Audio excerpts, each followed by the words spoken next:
A paz do Senhor a todos. Sejam bem-vindos ao canal da Igreja Base Palavra da Verdade.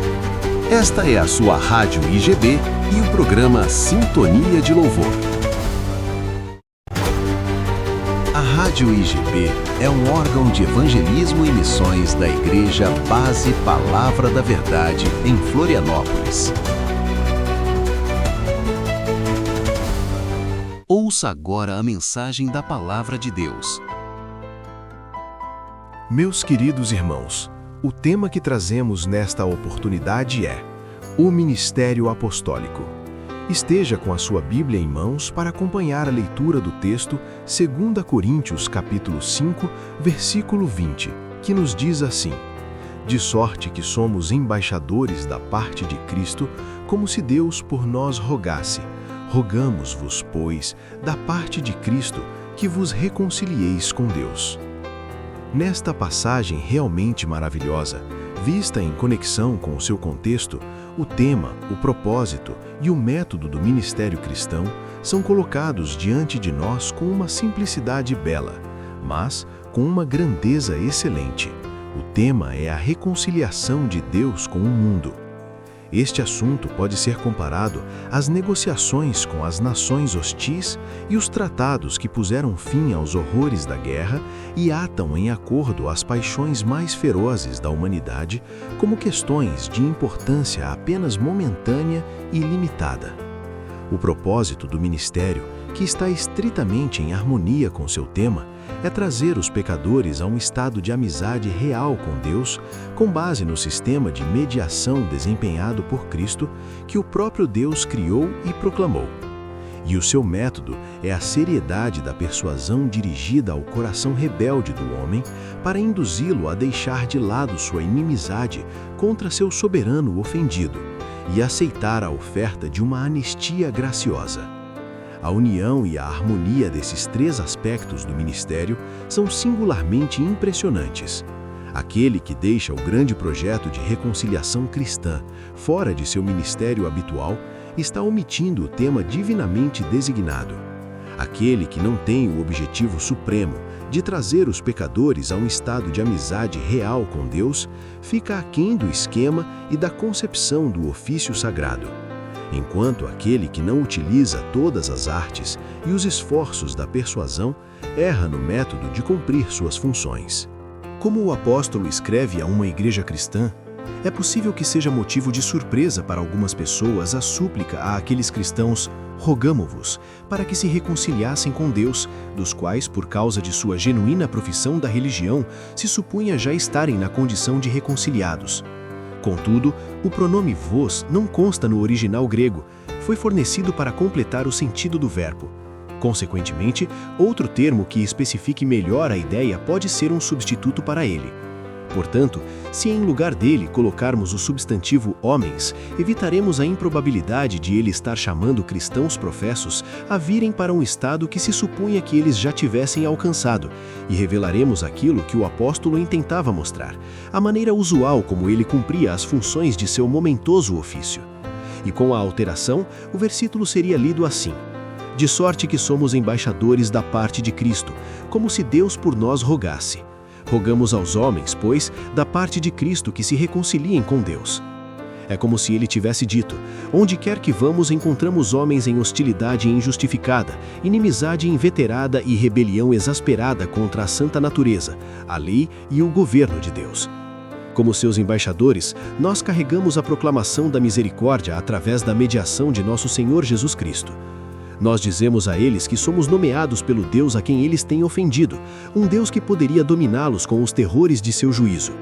Fomos nomeados para chamá-los a baixar suas armas e aceitar a oferta de perdão e de paz eternas, mas os encontramos por todos os lugares, tão curvados sobre seus pecados e sobre o gozo de suas ocupações e posses mundanas, que somos obrigados a usar a linguagem de súplica mais veemente, a rogar e implorar-lhes, em nome de Deus e no nome de Cristo, que entrem em um estado de reconciliação. O apóstolo não só usou a mais intensa e sincera forma de tratamento como uma expressão de sua própria preocupação, como também disse àqueles que eram o objeto de sua ansiedade e de sua súplica, que a sua insistência visava o bem-estar deles e que seria uma imitação e até mesmo um substituto para aquilo que o próprio Deus gostaria de lhes dizer. Esta solicitação em forma de súplica visava a própria salvação deles e estava sendo proferida da parte de Cristo. Esta é a cena mais maravilhosa que o universo testemunha. Um Deus que suplica, um Salvador que implora, colocando-se de pé na porta do coração do pecador, com a salvação eterna em suas mãos, batendo para entrar, pedindo que sua entrada seja permitida. O insultado Criador onipotente do universo suplicando a um verme, a uma pessoa que, ao violar a vontade dele, poderia afundar de uma vez na perdição e Deus seria imediatamente glorificado, solicitando que acolha a misericórdia perdoadora, e esperando, ano após ano, com toda a longanimidade, a reconsideração do pecador de suas recusas obstinadas. Se espanta, ó céus! A misericórdia de Deus é inexprimível e a maldade do homem indescritível. Aqui está o ápice do amor divino de Deus e a depravação desesperada do homem.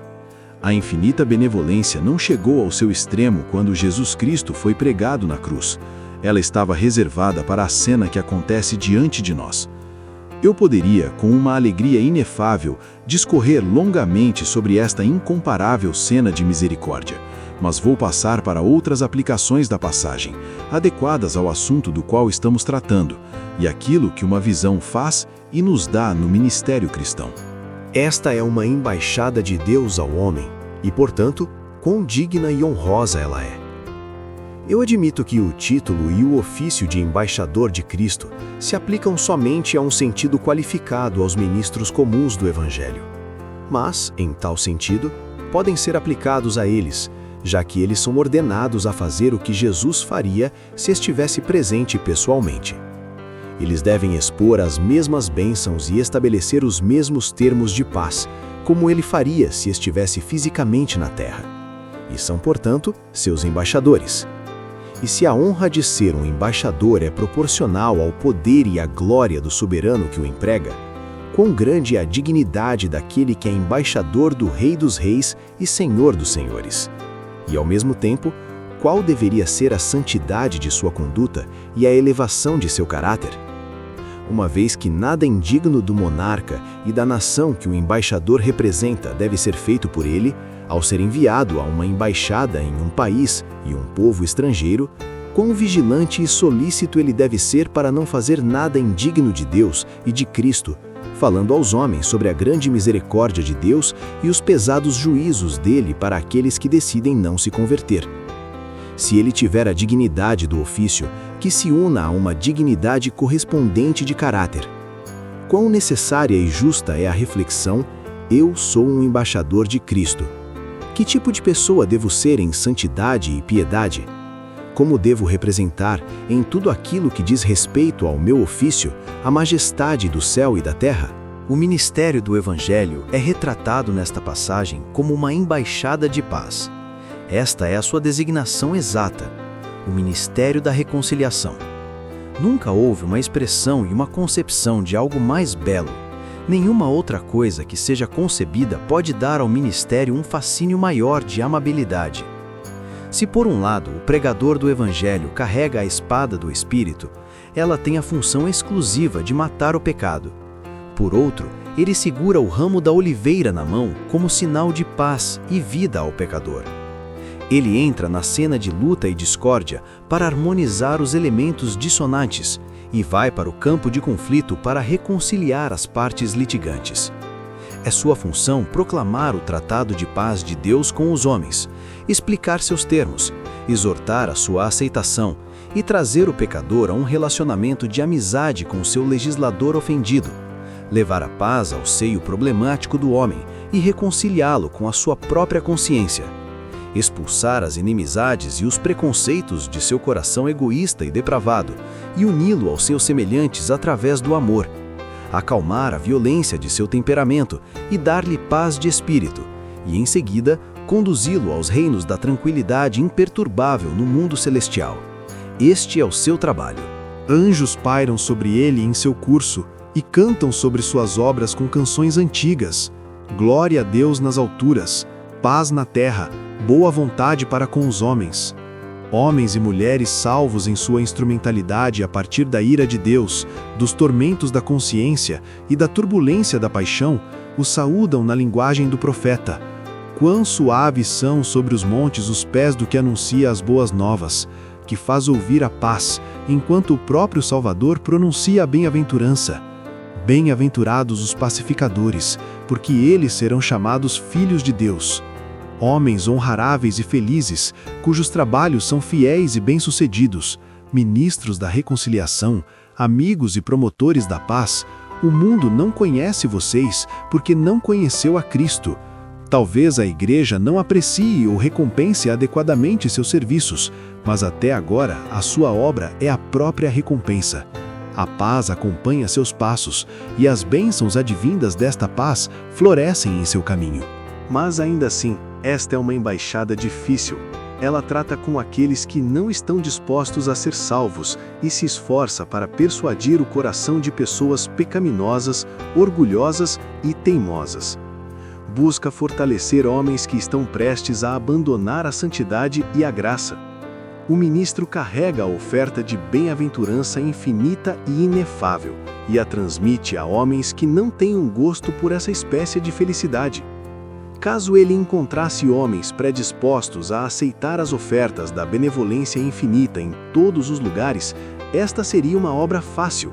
No entanto, ele encontra, aonde quer que vá, corações indiferentes e hostis à sua mensagem. A parábola que retrata desculpas dadas para não vir à festa de casamento ainda é aplicável aos filhos dos homens, em referência aos convites do Evangelho. Os homens são, como sempre foram, muito ocupados ou muito bem satisfeitos com seus prazeres e posses para se preocuparem com a salvação. Eles estão enlouquecidos pelos objetos do mundo atual, estão dormindo e precisam ser despertados. São descuidados e precisam que chamem sua atenção. São insensíveis e precisam ser estimulados, e a tarefa de fazer com que a atenção dessas pessoas se volte para as realidades invisíveis da eternidade é muito difícil. Ninguém é capaz de formar uma verdadeira estimativa da natureza, da forma e das dificuldades do trabalho ministerial, omitindo a visão da desesperada impiedade do coração humano, e a razão por haver tão pouco deste trabalho árduo, do fervor intenso e da súplica dos ministros do Evangelho é que há uma falta de convicção profunda e de consideração apropriada na resistência a seus esforços. Uma carência que os mantém longe do coração dos pecadores. Isto me traz ao assunto de meu presente discurso, e que é a necessidade de um ministério sério. Nada além da seriedade pode obter sucesso nos casos de grande dificuldade, e a seriedade e a determinação devem, naturalmente, ser proporcionais à dificuldade a ser superada. Grandes obstáculos não podem ser superados sem a aplicação intensa da mente. Então, como a obra do ministério deve ser realizada? Cada ponto de vista nos leva à resposta, somente através da seriedade e do zelo. Cada sílaba da linguagem dos apóstolos nos diz somente através da seriedade e do zelo. Cada pesquisa que fazemos sobre a natureza humana nos diz somente através da seriedade e do zelo. Cada lembrança de nossas próprias experiências, bem como cada observação que podemos fazer a partir da experiência dos outros, nos diz somente através da seriedade e do zelo. Para que os objetivos do Evangelho sejam amplamente alcançados, isto é o que devemos ter e o que devemos desejar ter, um ministério sério. Ultimamente, temos ouvido muito sobre um ministério erudito, e Deus nos guarde de ser afligidos pela existência de um ministério que não se preocupe com o estudo e o ensino. Temos sido frequentemente lembrados da necessidade de um ministério que esteja voltado à educação e à formação. E neste caso, como em todos os outros, os homens devem ser instruídos para a sua vocação. E esta instrução deve ser estritamente adequada e específica. Muitas pessoas têm nos dito muito bem que não podemos fazer nada sem um ministério piedoso. Nada pode ser mais verdadeiro, e nenhuma verdade pode ser mais importante, pois de todas as maldições que Deus pode derramar dos cálices de sua ira sobre uma nação que ele castiga, não há nada tão terrível quanto deixá-la nas mãos de um ministério profano. Eu confio que nossas igrejas nunca deixaram de considerar a piedade como a qualificação primordial e mais essencial de seus pastores, pois os talentos, a genialidade, a aprendizagem, a instrução e a eloquência não podem substituir a piedade. Se algum dia os homens designados a servir no altar de Deus colocarem a piedade em segundo plano, posicionando qualquer outra coisa à frente dela, este será um momento tenebroso e infeliz. Mas além do talento natural, da formação acadêmica e até mesmo da piedade mais fervorosa e evangelística, há outra característica necessária: a devoção e a dedicação intensas. Parece-me que esta é a característica que mais está em falta no púlpito moderno e que esteve em falta na maioria das eras da Igreja cristã. Em um artigo valioso de uma edição da British Quarterly Review, lemos a seguinte frase: nenhum ministério será realmente eficaz se não for um ministério de grande fé, de espiritualidade verdadeira e de seriedade profunda, mesmo que seja um ministério de elevada inteligência. Eu gostaria que esta frase preciosa fosse inscrita sobre a mesa de cada professor, sobre a carteira de cada aluno e sobre os púlpitos de todos os pregadores. Tudo o que precisa ser dito sobre este assunto está resumido e condensado neste pequeno parágrafo. Se todos os nossos pastores, estudantes e tutores deixarem que esta frase tome conta de seu coração, ocupando toda a sua alma e regulando sua conduta, sinto como se cada sílaba do que tenho a escrever aqui seja supérflua. Amém, meus queridos? Fiquemos por aqui. Meus queridos irmãos, essa é a mensagem deste momento. Esperamos todos vocês numa próxima oportunidade, se assim Deus nos permitir. Fiquem na paz de Jesus. Obrigado por acompanhar a programação da Igreja Base Palavra da Verdade. Não se esqueça de deixar o seu joinha, inscrever-se no nosso canal, compartilhar os nossos vídeos e deixar o seu comentário. Ative o sininho para receber as nossas postagens.